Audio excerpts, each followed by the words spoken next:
Hey, this is Mike from All That Remains, and check out this interview at Revolution TV.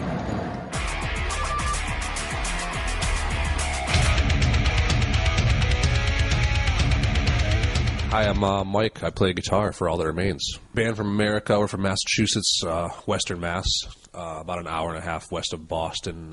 Started in '98 when Phil kind of started writing side project songs when he was in Shadows Fall, and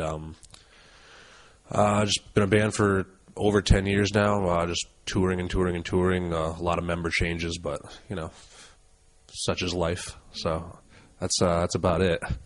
Same old stuff, just touring like every other band. The album came out in October. It's called For We Are Many. It was our fifth album. We did it with Adam D. He was our producer again for the, in this band, it'll be the third album he did in this band. Everybody's really happy with it. We had we had more time than we've ever had to do an album and stuff like that, so everybody's really happy with how it came out. We had plenty of time to write it and record it, so it was cool. Everybody's really happy with it. It's doing really well so far. So I think this album is a good progression from the other albums. I think it's a better album overall than our last one. I think because of the timing, like I'd mentioned earlier, just had more. It was just more relaxed. Just we had a nice rehearsal space, and it wasn't as rushed. There wasn't like a tour that we had to get on. We were writing Overcome, and it was like we had to get things done by a certain time to get on certain tours and stuff like that. So it felt a little rushed, but this one was just relaxed feeling. Everybody felt really good about it when it was done. The biggest difference, I would say, would be just the songwriting. Just like the songs are very, they're very thought out and more mature songwriting. Over the years, we've learned a lot better to just how to cut off a lot of the fat and not just overdo it just for the sake of showing off and all that stuff. So I'd say the songwriting would be the biggest difference as far as, other albums go. The favorite songs on our albums go like in phases. It's like you like a first few, like when you're done with it at first, and then you get really sick of them, and you pick another one or two. So it goes in phases. Right now, there's a song called "Some of the People All the Time" that we're playing live right now. I really like it. That's like probably my number one right now, but it'll change. We'll be on tour for a couple of months. I'll get sick of it and change it to a next one. So, oh man, it'd be this weird this weird transforming monster. I don't know. It's weird. There's so many different styles of metal. I don't know. Sometimes it would be sometimes it's like really pretty and sometimes it's really ugly. So it'd be like kind of like a transforming monster, Like I don't know how to explain it other than that. But there's many different looks. Yeah, the personalities in this band it's five like extremely different personalities. Like we don't have it. Like all five of us don't have a lot in common. Everyone's kind of like very like in their own world. So I don't know. For some reason, it works in this band, the combination of the odd personalities. Me personally, I don't know how. I'm like the sports guy that I don't know. Nobody else is even close to like me in the band. So I don't know how my personality directly affects the band, but it's a combination thing, that's for sure. Jeannie's like the quiet one that's in the corner of the room reading a book. Ollie plays guitar for like 18 hours a day. It's all he does. He doesn't. Anytime you see Ollie doing anything else without a guitar, it's the most awkward looking thing in the world. It's because you only see him with a guitar. Phil's usually just watching gun stuff on the internet, and Jason plays Worlds of Warcraft all day long. So everyone's in their own separate worlds. So it's kind of hilarious. It's a weird dynamic, but we find a way to make it work. The goals like vary. It's all like, I don't know. You keep like upping it every couple of years, but it's like you just want to start touring at first, and then you start touring. You're like, okay, cool, and then you want to start drawing people. You're like, okay, you're opening for all these bands, but you're like, okay, it'd be cool to play these places, headlining, and have people come to see us, and then so we've done all that. So it's been cool. It'd be nice. We're in Europe now. It'd be nice to keep building in Europe because we've done really well in America and stuff like that. But we haven't been to Europe as much as we probably should. But if we keep coming here, we'd like to definitely keep building here. It's been really, this has been the best time we've ever had here. The goal is now just to stay a band as long as possible. A lot of people don't stay relevant very long because the attention spans are kind of shot. So just try to stay a band as long as possible. A band that never got dated into, lumped into a time frame that was just like, oh, okay, that was cool. That was cool for a year. We don't want to be like that's why the problem with all those subgenres that get labeled into this one little specific kind of music, and it's like, okay, that kind of music's not cool anymore, and you're not a relevant band anymore.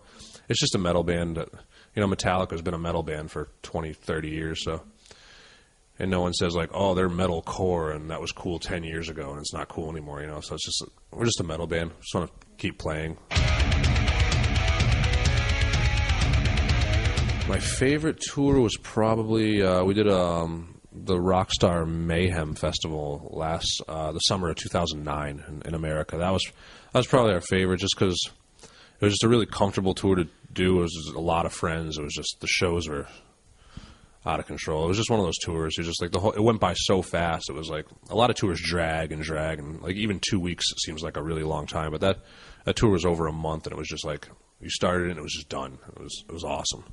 Mostly just hanging out with Adam from Killswitch, because Killswitch is on the main stage of the tour, and we just I'd get a kick out of whatever kind of crap he would get into every night after the show. He was drinking a lot on that tour.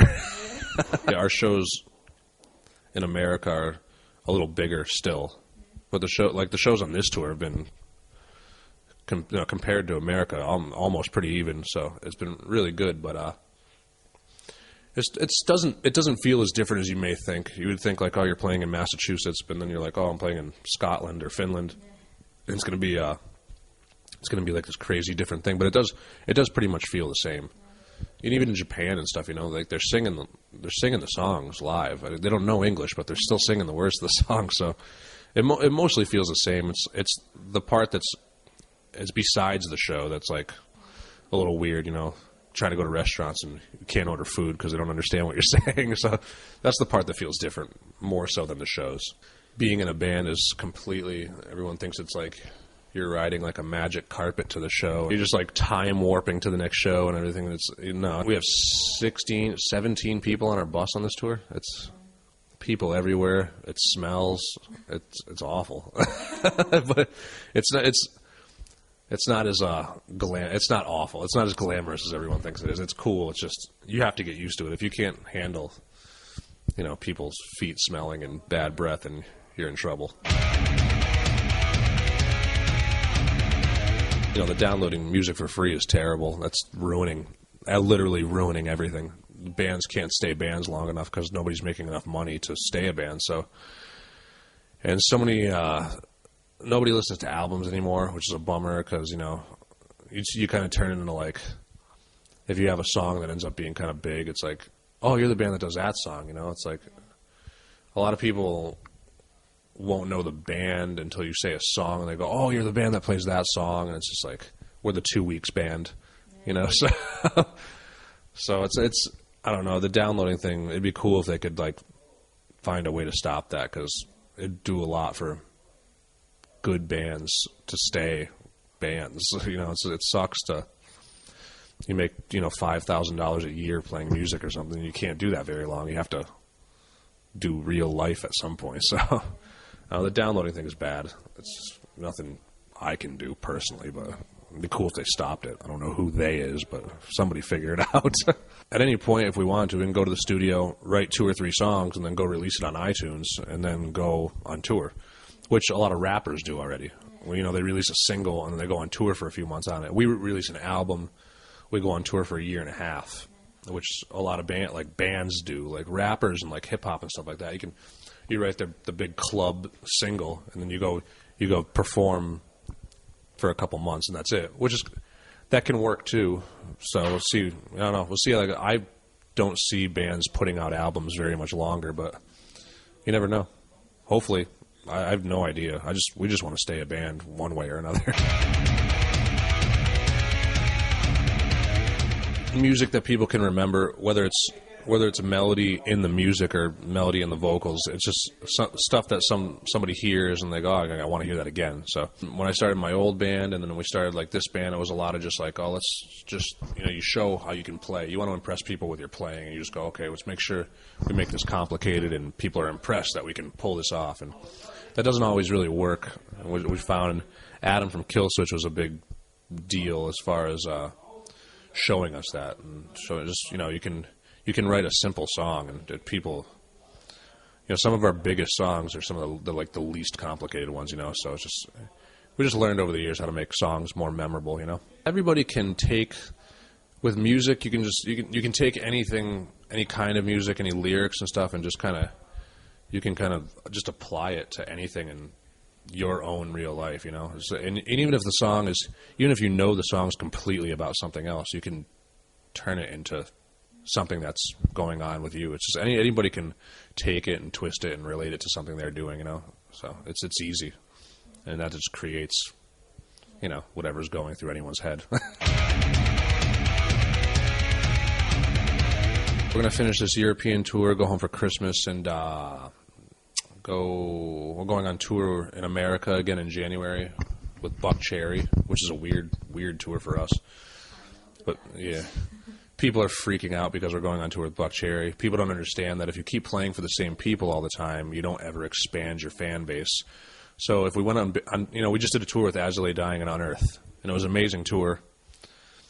And we're playing for metal kids that listen to that kind of metal.